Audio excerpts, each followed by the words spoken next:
American guy who comes over with his family to the UK. And his family are absolutely horrified because she's a working class, poor white girl and they're very educated. And her family are horrified because he's a black man and they don't know this world. And they're, frightened for her, I guess. And their story is one of where they just fall deeply, deeply in love. And they have this amazing connection, this beautiful, beautiful love affair, that they feel like they're the only two people in the world that actually understand it, because there's so much opposition to this relationship. It's based on true events. It's based on a member of my family who went through something very similar, which is interesting. You say it's got a different feel about it, Miranda. I wonder if that's what it is, because it is semi-autobiographical. I wonder if that's what it is. Yeah. And I find that whatever I'm writing about, whatever sort of era I'm writing about, whatever topic, I tend to have a slightly different voice. It's almost like I take on the character's voice and use that much more in the narrative as well. Yes. And I think it sets a better atmosphere. But your characters really do come to life when you're reading the books, and they're all so amazing and different that, it just sucks you in. I'm not just saying it because you're in the studio, but, generally loved your stories. And when Dot and Sol meet for the first time, I know. I mean, it's so funny as well as touching, isn't it? Well, that's one thing I do. I write about subjects that are quite dark, whether it's racism, whether it's postnatal depression, alcoholism. They're not comedies, but actually they're peppered with humour because that's real life. And that's certainly how my family are a big East End family, even though I've been in Bristol since I was 16 and I'm 50 now. I'm still apparently a newcomer, according to my husband, who was born in Bedminster. But that's a whole other story for a whole other day. Yeah. But basically, I think that humour is what gets us through really grotty, rubbishy days. If you can find something that makes you smile, even just lifts you for a minute, it actually helps you get through some horrible stuff. Yeah, no, absolutely. I can totally understand that. Now, what I have noticed with Clover's Child, it's not been picked up so much by the mainstream press. No. What do you think the reasons are for that? Fear. Yeah. Fear of the topic, an uncomfortable topic. I think a majority of people would rather not think about it, would rather not know about it. They're happier with something that's slightly safer ground. I think there are many, many topics that make people feel slightly uncomfortable, but they're the ones we should be talking about. Absolutely. That's the things. Mental health, Yeah. racism, it doesn't matter what it is. They're the things we should be talking about.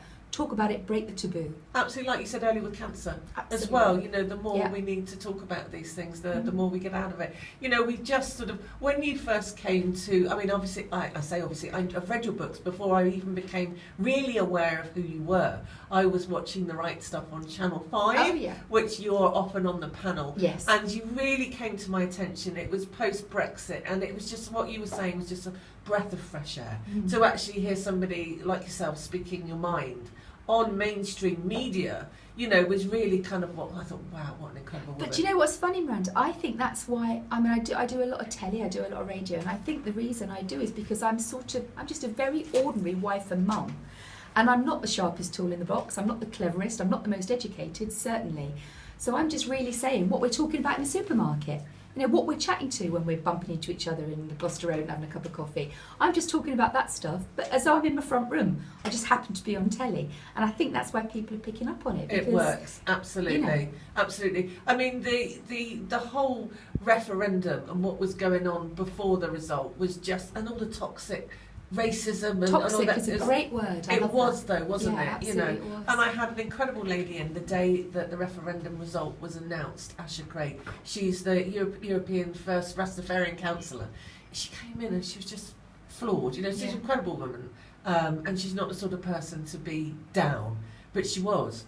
She just felt absolutely floored. A couple of months on, how are you feeling about what happened and the result, and how does you feel it affects you? Well, from a very personal experience, I'm devastated by the result, sickened to my stomach, because it's not a world I wanted my kids to grow up in. This divided, divisive, politically motivated feardom that I think has come and swamped us. I think it's petrifying. The good thing that's come out of it is that it seems to be happening, any change, any drama seems to be a lot slower than maybe I'd thought. Because I was genuinely worried that within days, weeks, it would be this, this absolute avalanche of change and these, very sort of structured things that we had no say in. And I think it's a really difficult one, because I walk the line. I understand that we have a democracy. I'm very proud to live in a democracy where I'm able to speak my mind, where we have, a certain amount of freedom of speech. But I'm also finding it petrifying that when half the population are vehemently, passionately, strongly against something, they have no voice because it's happened, it's gone through. It's like, well, that can't be right, can it? Surely there must be margins. Maybe if it was, a huge enough majority, but to be bang in the middle, that means half of our nation is not being represented.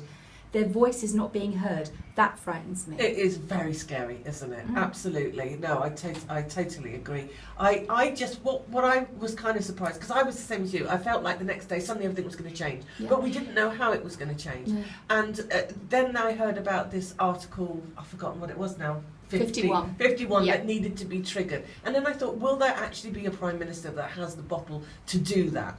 And I thought there's so much to take on and it's going to take so long that that fear for me has slightly dissipated. But Jill and I had a very interesting discussion as well after that, when we about how it might affect musicians. Yeah. And it's all this change, when we are going around Europe playing at all the different festivals, if you're a DJ or a musician, how on earth that will affect them as well. Yeah. And it's just that unknown, isn't it? Yeah, it It's is, the and very I unknown. just feel, you see all the sort of sensational headlines, in the Daily Mail.